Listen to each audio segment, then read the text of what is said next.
Hi guys, this is okay. So welcome to the second class. இப்போ நம்ம second கிளாஸில் வந்து எப்படி ஒரு சார்ட்டில் வந்து நம்ம அப்ளை பண்ணுறது நான் வந்து சொல்லியிருந்தேன். ஸோ அதுக்கு முன்னாடி வந்து பார்த்தீங்கன்னா வில் கோ ஃபார் கன்ஃபர்மேஷன்ஸ். ஒரு ட்ரேடு எப்போ எடுக்கணும், அதுக்கான ரூல் என்ன, எங்கே பிரேக் அவுட் ஆனால் எடுக்கணும், ஆஸ் பர் எல்பிஐ தியரி வச்சு எங்கே பிரேக் அவுட் ஆனால் நம்ம வந்து எடுக்கணும், எங்கே ஸ்டாப்லஸ் வைக்கணும் அப்படின்னு சொல்லிட்டு அதை நம்ம பார்த்துட்டு நம்ம தேர்ட் கிளாஸாக வந்து பார்த்தீங்கன்னா என்ன இது வைக்கலாம்னா எப்படி சார்ட் ரியல் சார்ட்டில் கவுண்ட் பண்ணுறது வைக்கலாம். ஸோ இது இதெல்லாம் நீங்கள் ஃபஸ்ட்டு கிளாஸ் வந்து பார்த்துருப்பீங்க. இப்போ செகண்ட் கிளாஸில் வந்து பார்த்தீங்கன்னா இதை இப்போ எல்லாத்தையுமே வந்து ரிமூவ் பண்ணிடுறோம். ஓகே ஃபைனா okay. So let's move to the second class வந்து பார்த்தீங்கன்னா ட்ரெண்ட் லைன். ஸோ எல்லாருமே ட்ரெண்ட் லைன் வந்து படிச்சிருப்பீங்க நம்மளோட பேசிக் கிளாஸில். அப்படி கொடுக்கலாம் நீங்கள் அதை மெம்பர்ஷிப் பை பண்ணி படிச்சிக்கலாம். ஸோ ஒரு அப் ட்ரெண்டுக்கு வந்து பார்த்தீங்கன்னா நம்ம வந்து அப் ட்ரெண்ட் அதான் டவுன் ட்ரெண்ட். ஸோ இந்த ட்ரெண்ட் லைன் பற்றி நீங்கள் டீட்டெயிலாக கண்டிப்பாக படிச்சிருப்பீங்க. ஸோ இதை வச்சு நம்ம வந்து எப்படி கரெக்டான ட்ரேட்ஸ் வந்து வேவ்ஸில் எடுக்கிறது, கன்ஃபர்மேஷன்ஸ் எப்படி பண்ணுறது, இந்த ஒரு ட்ரேடுக்கான கன்ஃபர்மேஷன் அதை பற்றி பார்க்கலாம். இப்போ சேம் ஸ்ட்ரக்சர் தான், அந்த 1 2 3 4 5 அந்த ஏபிசி. ஓகேங்களா? இப்போ நான் இதுக்குள்ளே இருக்க சப்வியூஸை மட்டும் நான் ரிமூவ் பண்ணிடுறேன். ஓகே நான் இப்போ வந்து பார்த்தீங்கன்னா என்னோட சப்வியூஸ் ஆர் இம்பல்ஸ் அந்த கேரக்டிவ் வேவ்ஸ் வந்து பார்த்தீங்கன்னா ரிமூவ் பண்ணிட்டேன். So right now will be having only impulse wave அந்த கேரக்டிவ் வேவ். Okay ABC. இப்போ லெட்ஸ் சே இப்போ வேவ் 1 முடிஞ்சிச்சு and then wave 2. So wave 2ல் வந்து பார்த்தீங்கன்னா வில் பி ஹேவிங் சம் ட்ரெண்டில். ஸோ வேவ் 2ல் வந்து பார்த்தீங்கன்னா will be having this trend line. So wave 2 உடைய ட்ரெண்டை பிரேக் அவுட் பண்ணும்போது தான் வந்து பார்த்தீங்கன்னா வேவ் 3க்கான ரைட் வந்து ஸ்டார்ட் ஆகிடுச்சுன்னு அர்த்தம். ஓகேங்களா? இப்போ வேவ் ட்ரெண்ட் இருக்குது பார்த்தீங்களா, இதை வேவ் 1 வேவ் 2 வேவ் ட்ரெண்டை பிரேக் அவுட் ஆச்சுன்னா வேவ் 3 ஸ்டார்ட் ஆகிடுச்சுன்னு அர்த்தம். அதேமாரி வேவ் 3 அந்த வேவ் 4 முடிஞ்சு வேவ் 5 ஸ்டார்ட் ஆகுதுன்னா வேவ் 3 உடைய டவுன் ட்ரெண்டை பிரேக் அவுட் ஆச்சுன்னா வேவ் 5க்கு ஸ்டார்ட் ஆகுதுன்னா ஃபஸ்ட்டு கன்ஃபர்மேஷன். இதுக்கான ஒரு ஷோரிட்டியான கன்ஃபர்மேஷன் என்ன இருக்கும், ஒரு 80% கன்ஃபர்மேஷன். இந்த மாதிரி வேவ் 3 ஸ்டார்ட் ஆகிடுச்சு அப்படின்னா இந்த வேவ் 1 வேவ் 2 முடிஞ்சு இந்த வேவ் 3 வந்து ரன் ஆகுதுன்னா இந்த வேவ் 1க்கு மேலே கிராஸ் ஆயிடுச்சுன்னா தென் இது வந்து திருப்பி இந்த வேவ் 1க்கு டெரிட்டரி கீழே வரதுக்கே ரொம்ப கஷ்டம். பட் வரும். பட் என்னன்னா என்னோட எக்ஸ்பீரியன்ஸாக இதுக்கு மேலே போயிட்டே இருக்கும். ஸோ வேவ் 3க்கு ரொம்ப பவர்ஃபுல்லான கன்ஃபர்மேஷன். ஸோ அதுக்கு மாதிரி வந்து பார்த்தீங்கன்னா இந்த ஜோனில் வந்து பார்த்தீங்கன்னா நம்மளுக்கு அந்த சப் வேவ்ஸ் இருக்குல்ல, இப்போ வேவ் 3ல் 5 வேவ்ஸ் இருக்குல்ல. ஸோ அந்த வேவ் 1 வேவ் 2 அடுத்த வேவ் 3 என்ன ஆகும்போது தெரிஞ்சிடும். It's a second confirmation for you.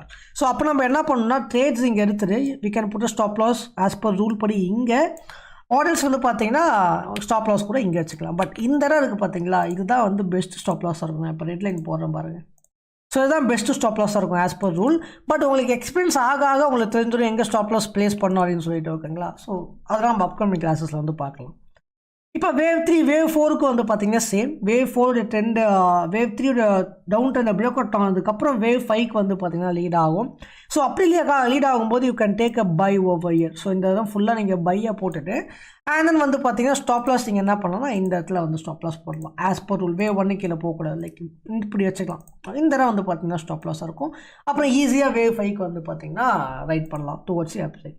உங்களுக்கு டவுட் இருக்கும் அப்புறம் இப்போ வேவ் 3 வேவ் 5க்கு டார்கெட்டில் எப்படி ப்ரோ செட் பண்ணுறது அப்படின்னு சொல்லிட்டு இதெல்லாம் நீங்கள் அப்கமிங் கிளாஸில் பார்ப்பீங்க. So don't worry. ஸோ இது வந்து பேசிக்கான விஷயம்னால நம்ம பேசிக்ஸ் ஃபஸ்ட்டு வந்து பார்த்திங்கன்னா மூவ் பண்ணிக்கலாம். இப்போ அடுத்தது வந்து பார்த்திங்கன்னா ஏபிசி கரெக்டிவ் வேவ் வந்து பார்த்திங்கன்னா ஏ அந்த பி அந்த சி. இப்போ இதில் வந்து பார்த்திங்கன்னா சேம் அதே மாதிரி தான். இந்த ஏ அப்புறம் இந்த பிஏவுடைய ட்ரெண்டை பிரேக் அவுட் ஆயிடுச்சுன்னா தென் மார்க்கெட் வந்து ஒரு பெரிய ஃபால் கொடுக்கும். இந்த ட்ரெண்ட் பிரேக்கர் தான் வந்து பார்த்தீங்கன்னா ஃபஸ்ட்டு கன்ஃபர்மேஷன். அண்ட் தென் இதோடைய ஏவோடைய லோவை கட் பண்ணும்போது வந்து பார்த்தீங்கன்னா okay we are somewhat we get some confirmation. ஏவோட லோ கூட தேவை கிடையாது. இந்த பாதி லோ கட் பண்ணும்போதே வந்து பார்த்திங்கன்னா we can go for a sell over here. So இது ஃபுல்லாக வந்து பார்த்திங்கன்னா செல் நம்ம அடித்தோம்னா நமக்கான ஸ்டாப் லாஸ் வந்து பார்த்திங்கன்னா பி வேவில் இந்த இடத்துல ஸ்டாப் லாஸ் வச்சுக்கலாம். பட் இங்கே stop loss will be very good. இந்த தான் ஆஸ் பர் ஏபிசி இங்கே ஸ்டாப் லாஸ் வச்சுக்கலாம். பட் இங்கே ஸ்டாப் லாஸ் வைக்க யூஸ் பண்ணிக்கோங்க. ஏன்னா பி வேவ் வந்து பார்த்திங்கன்னா இருக்கிறதுலே காம்ப்ளிகேட்டடான வேவ். ஸோ ரொம்ப கஷ்டமான வேவ். பி வேவ் மட்டும் கிடையாது, எல்லா கரெக்டிவ் வேவ் வந்து காம்ப்ளிகேட்டடான வேவ். வேவ் 2 அதோட வேவ் 4 வேவ் பி. ஸோ இதெல்லாம் நம்ம அப்கமிங் இதில் பார்க்கலாம். ஓகேங்களா? ஏன் காம்ப்ளிகேட்டடாக இருக்குது அப்படின்னு சொல்லிட்டு. இப்போ அடுத்து வந்து பார்த்தீங்கன்னா will be moving for the C wave. So இந்த ட்ரெண்ட் பிரேக் அவுட் ஆச்சுன்னா இந்த இடம் க்ராஸ் ஆச்சுன்னா confirmation and then stop loss and then wave C வந்து பார்த்தீங்கன்னா will get a good ride towards C down side. So இதுதான் guys வந்து ட்ரெண்டை வச்சு நம்ம வந்து வேவ்ஸ் வச்சு அனலைஸ் பண்ணுறதுக்கு. ஸோ என்ன சொல்கிறது some small tips for finding that trend. ஓகேங்களா? இது கூட நீங்கள் வந்து பார்த்தீங்கன்னா you can add your supply and demand which is called support and ரெசிஸ்டன்ட்லாம் நீங்கள் ஆட் பண்ணிக்கிட்டால் இன்னும் கொஞ்சம் வந்து உங்களுக்கு யூஸ்ஃபுல்லாக இருக்கும். அண்ட் தென் மார்க்கெட்டோட ட்ரெண்டையும் வந்து பார்த்தீங்கன்னா ஆட் பண்ணிங்க. And then so second class is almost over. And then third class நம்ம வந்து ரியல் சார்ட்டில் எப்படி வந்து கவுண்ட் பண்ணுறது அப்படின்றத பற்றி பார்க்கலாம். Okay fine guys, thank you.